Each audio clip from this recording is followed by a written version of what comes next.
What's up mga kanay? Sa videong ito ay pag-uusapan naman natin kung paano na nga ba magbayad ng internet bill gamit ang SPay Later.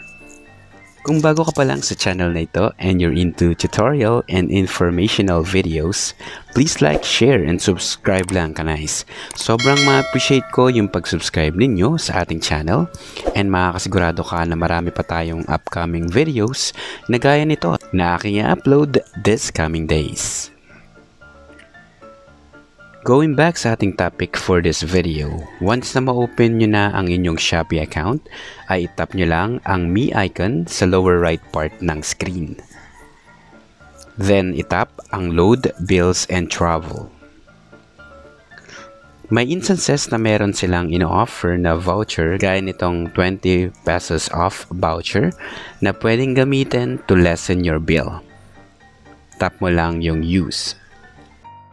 To continue, select mo lang yung internet. Next, hanapin mo yung provider mo. So, pwede mo siyang i-search or mag-scroll down and select yung inyong internet provider. In my case, my internet provider is Converge. Tapos, you just need to enter your account number. Sa identifier, enter mo lang yung account name or kung sino yung nakapangalan sa account. Then, ilagay yung amount na inyong babayaran. Tapos, meron lang mga important reminders here. Number 1, transaction is posted real-time, voiding not allowed. Second reminder, there will be a 10 pesos convenience fee that will be added sa inyong bill. For the third reminder, Shopee shall not be held liable for any inaccurate details shared by the user. For inquiries, directly contact biller.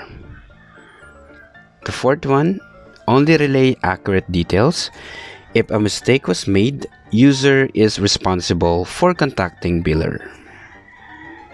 Then, i-click ang continue button. Sa page na ito, you'll be able to review all the information including the bill breakdown. Tap nyo lang yung voucher to apply yung 20 pesos off, then tap nyo yung mismong voucher. Dapat magkaroon ng check sa right part, then tap on OK.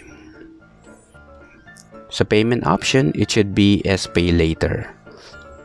Meron ding option dito in case gusto nyo ng installment. Pag installment ay may interest kaya as much as possible, lagi lang akong for one-time payment para as is lang yung babayaran. Then tap on confirm. As you can see, nag-a-apply yung convenience fee na 10 pesos pero na-lessen din naman yung bill ko dahil dun sa 20 pesos voucher kaya 1,490 na lang ang naging total.